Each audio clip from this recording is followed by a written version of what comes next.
and it's, I forgot the name of the streets, but Bloom. it's Bloom Street. In the historic Ferris district. Right. Off of High Street. That's right, that's right. Now tell us a little bit about why they started, or maybe some of the history of the Smith Robertson Museum. The Smith Robertson Museum started as the first school for blacks in the city of Jackson in 1894.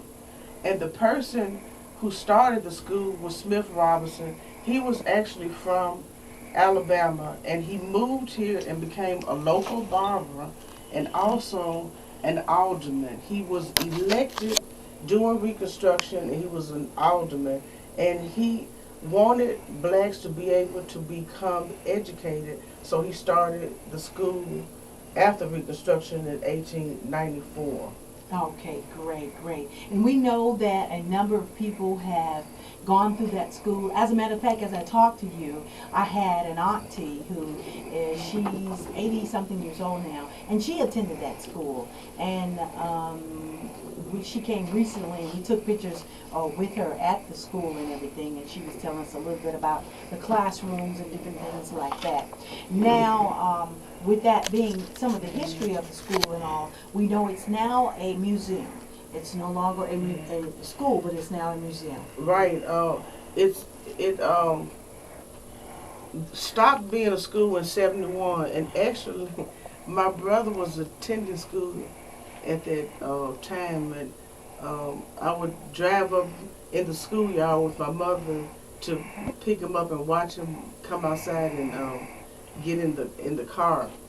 And then, you know, they fought to turn it into a museum. And one of the most famous students who graduated from the school was Richard Wright. And in 1925, he was the smartest student in the school. And that same year, I think he was 15, he wrote an article that was published in the Jackson Southern Register, which was a black newspaper on Ferris Street. And then, you know, I was mentioning to you, that's how I got started. Right. I started writing for the Jackson Advocate in 1993, December. Mm-hmm. And it was on Ferris and Griffith Street. Right. At that time.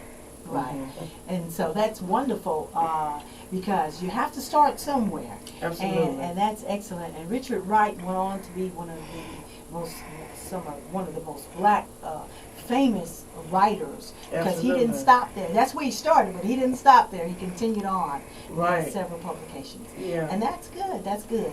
Now let's get back to Nashida. Nashida, once she learned about that, and her parents, they took on this task of making sure that she would be educated about her culture. Is that right?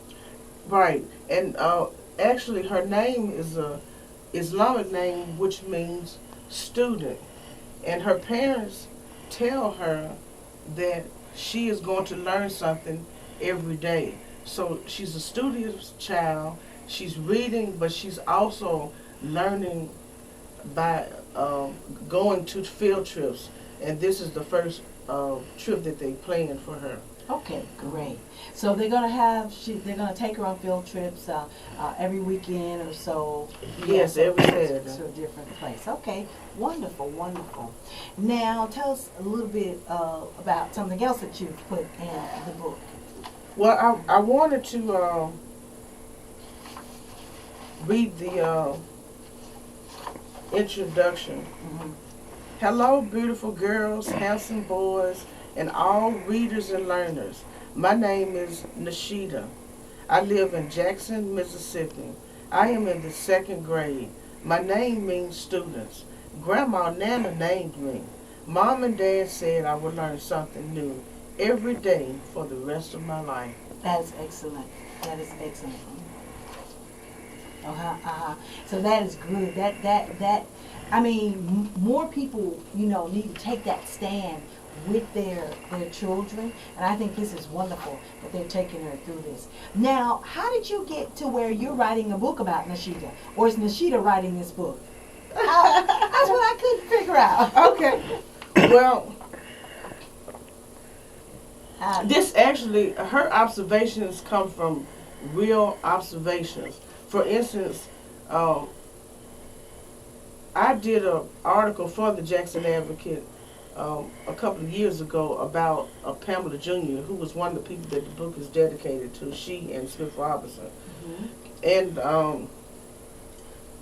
I told several of my friends about it, and they took their grandkids who were about this age, and they were afraid to go through the ship, which is they're wooden slaves on their side, yeah. Right. And I talked to other parents, and their kids who were of that age were afraid to go in as well. So I put that scene in the book, and Nashida describes how she is kind of sad to see the image of the slave upstairs in the Smith Robertson Museum.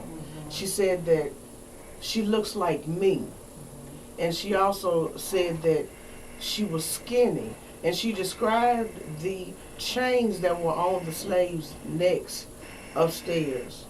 And she described them as being skinny. And she compared that with her dog Fluffy, who they put a leash on when they walk her. But to her, Fluffy is not skinny. And she's well fed, and she's treated good, and she thinks that the people who owned the slaves were mean. So in other words, she's describing from a child's perspective what she has learned in the museum. But she doesn't, everything she learns is not sad, and she describes it as learning history is fun at the end of the book. For instance, and some of the things that she learns in the book are pictures that her parents have shown her. One of the pictures they show her is a picture of about 12 African women that lived in different, that were part of different clans and tribes in Africa in the 16th century. And they have beautiful hairstyles. Yeah. And so she gets to see that the way that women wear their hair naturally now, 500 years ago, they were wearing these kinds of styles. And she actually learns what it was like to be a child 80 years ago through Richard Wright. He described being the child of a maid. And she describes a scene about what her parents tell her about the book Blackboard, of he and his brother standing in the corner while his mother prepared the plates and took them into the kitchen for the white family to eat, and that they were hungry, and even though they were hungry, they could not eat. And when the white family finished, they were allowed to eat the scraps, which Richard Wright, as a writer, described as breadcrumbs and a few chunks of meat. And so she gets to see how life was to be the son of a maid 80 years ago. And you know, more people need to know that. That is excellent.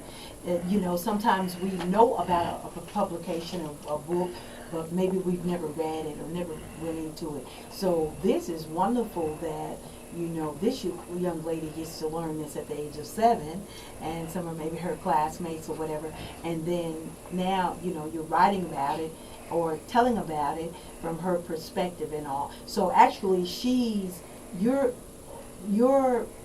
transcribing what she's describing. Is that correct to say? Right. Tell us a